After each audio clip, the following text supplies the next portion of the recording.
Welcome to my channel Happy Commerce Hub, an interesting way of learning by Simran Agarwal. Clear your basics of commerce with me and also get updates about scholarship and news related to your examinations. To get latest updates, subscribe my channel and press the bell icon and stay updated with me. Hello all my students, welcome to my channel. आज की इस video में हम बात करने वाले हैं प्रबंध के नए आयाम या तकनीकी जिसे हम कह सकते हैं। ठीक है, हमने अब तक प्रबंध के सिद्धांत कंप्लीट कर लिए हैं, उनका मीनिंग कंप्लीट कर लिया है और हम यहाँ पर बात करेंगे प्रबंध में जो नई प्रवृत्तियाँ आ रही हैं, नई तकनीकें आ रही हैं। जैसे जैसे शोध कार्य आगे बढ़ रहा है, प्रबंध शास्त्री विभिन्न प्रकार के शोध कर रहे हैं, तो प्रबंध में भी नए नए आयाम सामने आ रहे हैं। यहाँ पर इस वीडियो को मैंने डेडिकेट किया है केवल उद्देश्य द्वारा प्रबंध के लिए। बाकी दो जो रहेंगे वो मैनेजमेंट बाय एक्सेप्शन यानी कि अपवाद द्वारा प्रबंध, और एक रहेगा आपका व्यूहरचनात्मक प्रबंध। उनके लिए मैं अलग से वीडियो बनाऊंगी। बात करते हैं उद्देश्य द्वारा प्रबंध की, लेकिन उससे पहले जो भी स्टूडेंट्स मेरे चैनल पर नए हैं सब्सक्राइब करना मत भूलना। बहुत इंपॉर्टेंट वीडियोज़ आपको आपके टॉपिक्स की मिलने वाली है। साथ ही बहुत इंटरेस्टिंग तरीके से मैं यहाँ पर आप लोगों की चीज़ समझाती हूँ। वीडियो अगर आपको समझ में आए तो लाइक करना ना भूलें और साथ ही अपने दोस्तों के साथ शेयर करना बिल्कुल भी ना भूलें।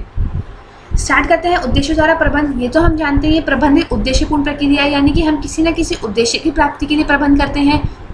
ठीक है, एक प्रबंध शास्त्री थे पीटर एफ ड्रकर। जब इन्होंने शोध करा तो इन्होंने एक नए विचार का प्रतिपादन किया जो था उद्देश्य द्वारा प्रबंध, और इन्होंने ये कब करा? इन्होंने ये करा 1954 में। ठीक है, यहाँ पर आपके पास ये चीज़ दे रखी कि 1954 में पीटर एफ ड्रकर के द्वारा उद्देश्य द्वारा प्रबंध का क्या किया गया? प्रतिपादन किया गया।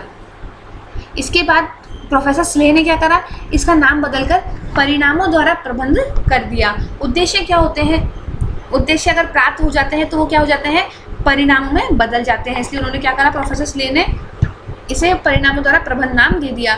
देखो यहाँ पर 1 मार्क्स के 2 क्वेश्चन बनते हैं कि उद्देश्य द्वारा प्रबंध किसके द्वारा प्रतिपादित किया गया है? तो पीटर एफ ड्रकर के द्वारा। उद्देश्य द्वारा प्रबंध का दूसरा नाम क्या है? परिणामों द्वारा प्रबंध। उद्देश्य द्वारा प्रबंध का नाम किसने बदला? तो प्रोफेसर स्लेह ने। ठीक है, अब बात करते हैं कि साधारण शब्दों में उद्देश्य द्वारा प्रबंध क्या है। समस्त प्रबंध के कार्यों का उद्देश्य अभिमुखी होना ही क्या है आपका, यानी कि जितने भी प्रबंध के आप काम कर रहे हो, जो हमारे काम होते हैं नियोजन, संगठन, नियंत्रण, निर्देशन, समन्वय वगैरह, वो सब क्या है कि जो हमारे उद्देश्य हमने डिसाइड कर रहे हैं केवल उन्हीं को देखते हुए और उन्हीं को प्राप्ति करने के लिए किए जा रहे हैं। दूसरे शब्दों में उद्देश्य द्वारा प्रबंध का निर्धारण करके उनके आधार पर प्रबंध प्रक्रिया करने से है, यानी कि आपने अपने उद्देश्य निर्धारित कर लिया और केवल उन उद्देश्यों के आधार पर ही अपनी प्रबंध प्रक्रिया को आप निर्धारित करो और इसके अलावा किसी प्रकार की प्रबंध प्रक्रिया आप मत अपनाओ। ठीक है, केवल जो हमारे उद्देश्य हैं हमें उन्हीं को प्राप्त करना है और उन्हीं के हिसाब से प्रबंध हमें यहाँ पर करना है। परिभाषा की बात की जाए तो एनी राय ने दी है, यह प्रबंध का परिणाम अभिमुखी दर्शन है जो उपलब्धि तथा परिणामों पर बल देता है। ठीक है, यह प्रबंध का परिणाम अभिमुखी दर्शन है। बेसिकली मैंने जैसे बताया, उद्देश्य जब प्राप्त हो जाते हैं तब वो हमारे परिणाम बन जाते हैं। आप क्या करते हो? आप भी तो कोई ना कोई मोटिव अपने सामने रखते हो ना कि यार मेरे को बोर्ड एग्जाम में 90% प्लस लेकर आना है। तो अभी तो क्या है, ये आपका ऑब्जेक्टिव है, लेकिन जब आपके एग्जाम में 90% प्लस आ जाएंगे तो वो क्या बन जाएगा? आपका रिजल्ट बन जाएगा, परिणाम बन जाएगा। ठीक है, तो आप क्या करते हो? उसी के अकॉर्डिंग अपनी स्टडीज़ करते हो। और वैसे ही मैनेजर क्या करते हैं? अपनी संस्था में जो उन्होंने उद्देश्य निर्धारित किए हैं उसको प्राप्त करने के लिए वो यहाँ पर उद्देश्य द्वारा प्रबंध प्रक्रिया को अपनाते हैं ताकि प्रबंध प्रक्रिया पूर्णतः उद्देश्य के आधार पर ही बनाई जा सके। दूसरी बात, अगर आपको यहाँ पर ये वीडियो थोड़ा ब्लर दिख रही है तो आप इसको 360p पर करके देख सकते हैं। वहाँ पर आपको मेरा जो भी कंटेंट है वो क्लियर दिखेगा। साथ ही कंटेंट की PDF लेने के लिए आप मुझे टेलीग्राम और इंस्टाग्राम दोनों पर फॉलो कर सकते हैं। बेसिकली इंस्टाग्राम पर आपकी PDF डिलीवर होगी नहीं, आपको पहुंचेगी नहीं, उसके लिए आपको टेलीग्राम ही ज्वाइन करना पड़ेगा, जहाँ पर टाइम क्विज भी मैं ऑर्गेनाइज करती रहती हूँ ग्रुप में। तो आप मेरे चैनल को सब्सक्राइब कर सकते हो, जिसका लिंक मैंने डिस्क्रिप्शन बॉक्स में दे रखा है। अदरवाइज आप मेरे चैनल के अबाउट में जाकर भी वहाँ से क्लिक करके उस लिंक पर जा सकते हो।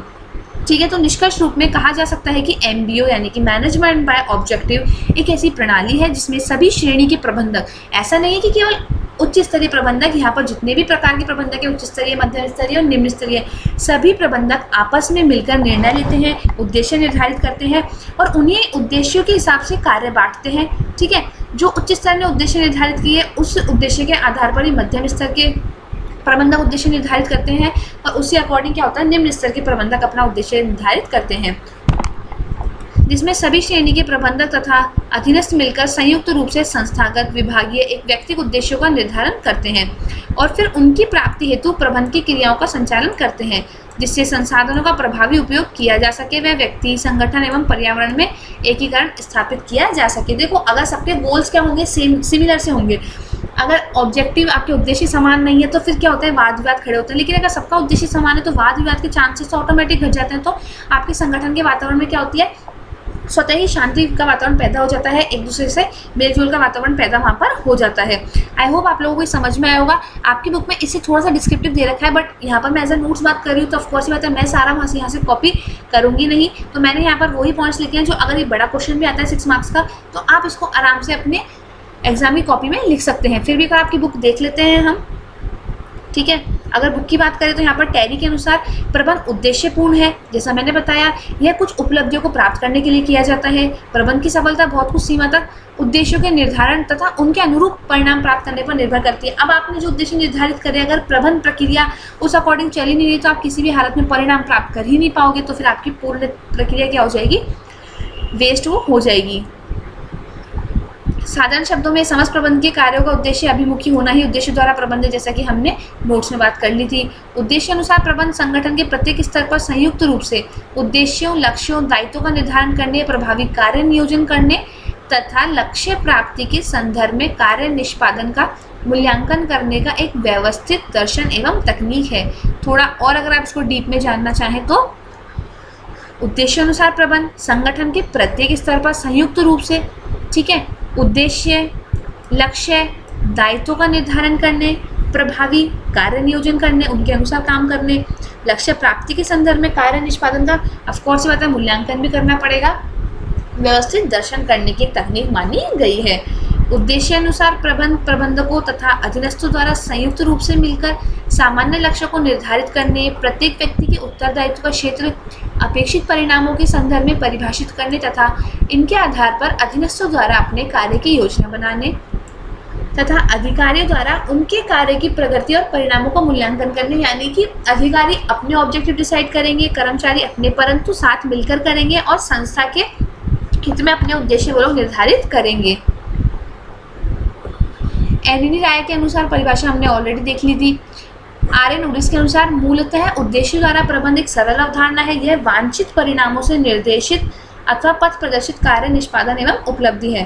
कास्ट एवं रोजेनजेगेव के अनुसार व्यक्ति एवं समूह लक्ष्यों को व्यापक संगठनात्मक लक्ष्यों के साथ एकीकृत करने के अनेक दृष्टिकोणों में से उद्देश्य द्वारा प्रबंध एक सर्वाधिक विस्तृत दृष्टिकोण है।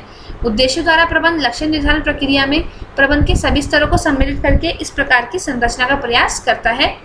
ठीक है, ये सब आपके लिए डिफरेंट यहाँ पर डेफिनेशंस दे रखी है। एनिनी राय की बेस्ट डेफिनेशन है, आप एग्जाम के पॉइंट ऑफ व्यू से उसको लर्न कर सकते हो। कंक्लूजन में कह सकते हैं कि उद्देश्य द्वारा प्रबंध एक ऐसी प्रक्रिया या प्रणाली है जिसमें सभी श्रेणी के प्रबंधक तथा अधीनस्थ मिलकर संयुक्त रूप से संस्थागत, विभागीय एवं व्यक्तिगत उद्देश्यों का निर्धारण करते हैं और फिर उनकी प्राप्ति हेतु प्रबंध की प्रक्रियाओं का संचालन करते हैं, जिससे संसाधनों का प्रभावी उपयोग किया जा सके और व्यक्ति, संगठन एवं पर्यावरण में एकीकरण स्थापित किया जा सके। जैसा कि मैंने आपको अपने नोट्स में बताया था, अगर हमारे ऑफिस का जो हम जिस वातावरण में रह रहे हैं वो अच्छा होगा, सभी के उद्देश्य समान होंगे, तो सब लोग मिलजुल कर एक दूसरे के साथ काम करेंगे, तो वहाँ पर क्या होगा, पर्यावरण में एकीकरण स्थापित हो सकेगा। यहाँ पर एक बिंदु हाईलाइट करने के लिए है, जैसे कुंटेज और ओडोनिल वाला, ये काफ़ी अच्छी लाइन है। यहाँ पर आपके 1 मार्क का ये क्वेश्चन बन सकता है कि स्पष्ट उद्देश्यों के बिना प्रबंध करना एक अव्यवस्थित और अल्टप्पू कार्य होता है। ये किसने बोला? तो ये होता है आपके कुंटेज और ओडोनिल के अनुसार ये बोला गया। इस तरीके से आपको ये उद्देश्य द्वारा क्या है, जो प्रबंध है उसके महत्व के बिंदु में भी आप ये लिख सकते हो कि कुंटेज और ओडोनिल ने तो महत्व में ये भी कहा है कि एमबीओ के बिना काम करना एक अव्यवस्थित और अल्टप्पू कार्य होता है। अब हम बात करेंगे उद्देश्य द्वारा प्रबंध की प्रकृति, यानी कि उसकी विशेषताएं क्या क्या होती हैं। जैसा कि मैं हमेशा बताती हूँ, हमेशा पॉइंट्स पर आप क्या करें, फोकस करें। यहाँ पर हमें लाइनों में दिया हुआ है, यहाँ पर हम एक बार डिस्कशन करेंगे। इसके अलावा मैंने मेरे नोट्स में पॉइंट बनाए हैं, वो भी मैं आपको यहाँ पर शो करूँगी। आप स्क्रीनशॉट ले सकते हो और पीडीएफ के लिए आप मुझे टेलीग्राम पर ज्वाइन कर सकते हो। यह एक कार्यात्मक अवधारणा है जो कि उद्देश्य निर्धारण की प्रक्रिया को अत्यंत महत्व देती है। ठीक है, तो आपके लिए यहाँ पर क्या होगा, मेन पॉइंट कार्यात्मक अवधारणा।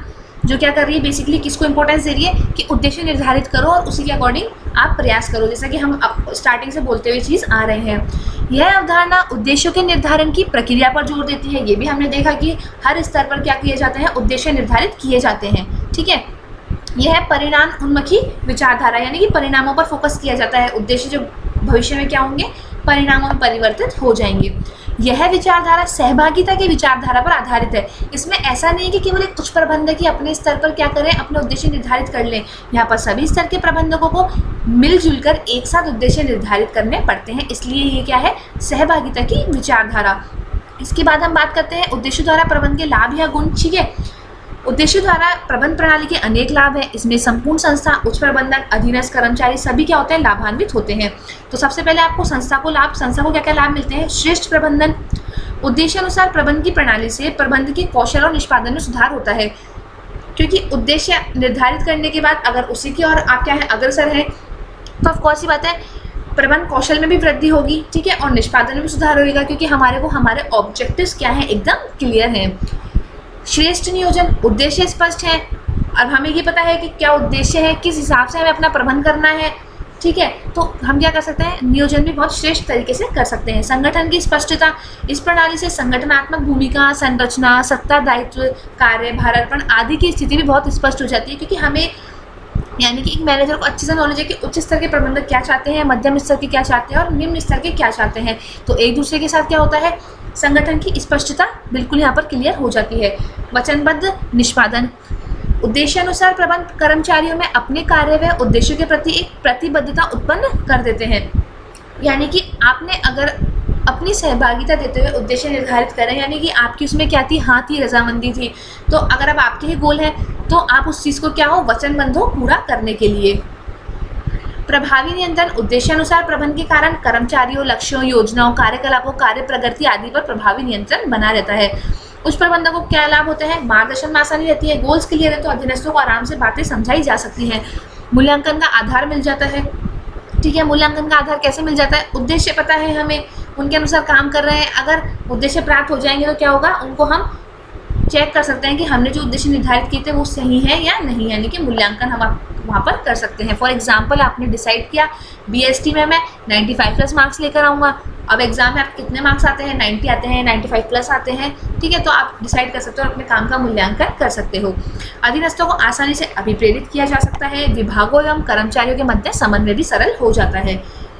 अधीनस्थों के लाभ, कर्मचारी को अपने लक्ष्य का ज्ञान हो जाता है, अतः उसकी प्राप्ति सरल हो जाती है। कार्य संतुष्टि में वृद्धि होती है, निराशा समाप्त हो जाती है। अधीनस्थ अधिक कार्य करने के लिए प्रेरित होते हैं, अपने अधिकारियों की अपेक्षाओं को भली प्रकार से समझ सकते हैं, क्योंकि उन्होंने क्या करा है, सहभागिता में अपने उद्देश्य निर्धारित करे हैं, तो उन्हें पता है कि हमारे अधिकारी हमसे क्या चाहते हैं। वरिष्ठ प्रबंधकों से निरंतर संपर्क बना रहने के कारण भ्रांतियाँ उत्पन्न नहीं होती। व्यक्तिगत पहलपन एवं क्षमता में वृद्धि होती है। इसके बाद है आपके उद्देश्य द्वारा प्रबंध की सीमाएं। यहाँ पर हम बात करेंगे कि इनकी लिमिटेशंस क्या क्या है, जिससे हर चीज़ का फायदा होता है तो उस चीज़ का लॉस भी हो सकता है। ठीक है, तो यहाँ पर हम बात करेंगे उद्देश्य द्वारा प्रबंध के लॉस क्या है। यहाँ पर मुख्य बात यह है कि प्रबंध शास्त्री जिन्होंने ये उद्देश्य द्वारा प्रबंध की प्रक्रिया बनाई, तो ज़रूरी नहीं है हर प्रबंध शास्त्री चीज़ को फॉलो करे, तो वो उस चीज़ की आलोचना भी कर सकते हैं। तो कई विद्वानों ने इसकी आलोचना की है, जिसको हम कमियां बोलेंगे या दोष बोलेंगे। फर्स्ट है उद्देश्य निर्धारण में कठिनाई। उद्देश्य द्वारा प्रबंध का आधार ही क्या है, उद्देश्य, क्योंकि नाम से पता चल रहा है, किंतु यथार्थपूर्ण और सत्यापन या उद्देश्यों के निर्धारण में बहुत कठिनाई आती है। बहुत बार हवाई उद्देश्य भी निर्धारित हो जाते हैं, जो कि प्राप्त करना क्या होता है, कठिन हो सकता है।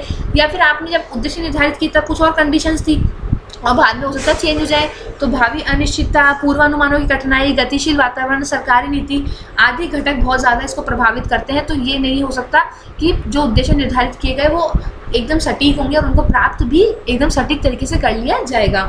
संतुलन की समस्या, अल्पकालीन और दीर्घकालीन उद्देश्यों में सामंजस्य और संतुलित स्थापित करना भी एक बहुत बड़ा टास्क हो जाता है। ज़रूरी नहीं है कि जो हमने दीर्घकालीन उद्देश्य निर्धारित करे, ठीक है, वो अल्पकालीन उद्देश्यों के साथ क्या कर रहे हैं, मैच कर रहे हैं, या फिर दीर्घकालीन उद्देश्यों के हिसाब से अगर हमने अल्पकालीन उद्देश्य करें तो वो ये भी ज़रूरी नहीं है कि वो मैच करें।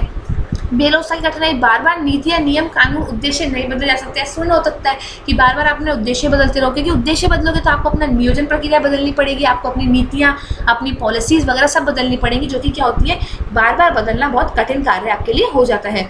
ये मुख्य दोष थे। इसके अलावा अन्य दोष हैं उच्च प्रबंधकों की सहभागिता और सहयोग का अभाव। जैसा अक्सर देखा जाता है कि उच्च प्रबंधक अक्सर अपने निम्न स्तरीय प्रबंधकों को अपने साथ क्या करते हैं, सहभागी नहीं बनाते। अधीनस्थों पर अत्यधिक समय का दबाव बढ़ जाना, अधीनस्थों को उचित रूप से प्रेरित न किया जाना, वरिष्ठ प्रबंधकों और अधीनस्थों में व्यक्तित्व संघर्ष का पाया जाना, बहुत बार ईगो प्रॉब्लम यहाँ पर क्रिएट हो जाती है।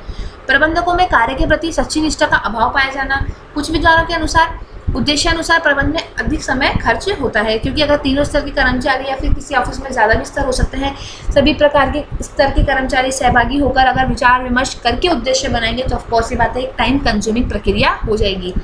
उद्देश्यानुसार प्रबंधन का मुख्य जोर परिणामों पर है, अतः इसके संबंध में लक्ष्य साधनों का औचित्य सिद्ध कर सकते वाली कहावत लागू हो जाती है। फलतः परिणाम प्राप्ति के लिए कर्मचारी गलत साधनों को भी अपनाने लगते हैं। यह दीर्घकालीन नियोजन की उपेक्षा कर अल्पकालीन लक्ष्यों पर अधिक बल देता है। यानी कि ये किस पर फोकस्ड है, जो आपके शॉर्ट टर्म ऑब्जेक्टिव्स होते हैं ये उन पर फोकस करता है, दीर्घकालीन उद्देश्यों को इतना ज़्यादा फोकस नहीं करता। इसका है कि जितना जल्दी हो सके हम हमारे छोटे उद्देश्य जो हैं उनको पूरा कर लें। आई होप आप लोगों को मेरा कंटेंट समझ में आया होगा। नहीं समझ में आया तो आप मुझे कमेंट बॉक्स में बता सकते हैं कि मैम हमें ये पर्टिकुलर पॉइंट समझ में नहीं आया। जल्दी से एक बार नोट्स की बात कर लेते हैं। तो उद्देश्य द्वारा प्रबंधन की प्रकृति, इसके पॉइंट्स हैं कार्यात्मक अवधारणा, उद्देश्यों की निर्धारण प्रक्रिया पर जोर, परिणाम उन्मुखी विचारधारा, सहभागिता के आधार पर विचारधारा। उसके बाद है उद्देश्य द्वारा प्रबंधन के लाभ व गुण, संस्था को लाभ, श्रेष्ठ प्रबंधन, श्रेष्ठ नियोजन, संगठन स्पष्टता, वचनबद्ध निष्पादन और प्रभावी नियंत्रण। उच्च प्रबंधकों के लाभ की बात करें तो अधीनस्थों के मार्गदर्शन में आसानी, मूल्यांकन का उचित आधार, अभिप्रेरणा में आसानी और समन्वय में सरलता। अधीनस्थों को लाभ की बात करें तो लक्ष्य का ज्ञान, कार्य संतुष्टि में वृद्धि, अधिक कार्य के लिए प्रेरित, भ्रांतियों में कमी और पहलपन में वृद्धि। उद्देश्य द्वारा प्रबंधन की सीमाएं, ठीक है, क्या क्या लिमिटेशंस थी। उद्देश्य निर्धारण में कठिनाई, संतुलन की समस्या, बेलोचता की कठिनाई, उच्च प्रबंधकों की सहभागिता का अभाव, प्राथमिकता तय करने में कठिनाई, सच्ची निष्ठा का अभाव, खर्चीली प्रक्रिया, दीर्घकालीन नियोजन की उपेक्षा। ठीक है, ये यहाँ पर हमारा टॉपिक कंप्लीट होता है। नेक्स्ट 2 वीडियोस में हम बात करेंगे अपवाद द्वारा प्रबंधन और व्यूह रचनात्मक प्रबंधन की। ये 6 मार्क्स का क्वेश्चन आपके लिए बन सकता है। ठीक है, आई होप आप लोगों को समझ में आया हो। नेक्स्ट वीडियो जल्दी ही चैनल पर अवेलेबल होगी। जब तक के लिए till then take care, bye bye.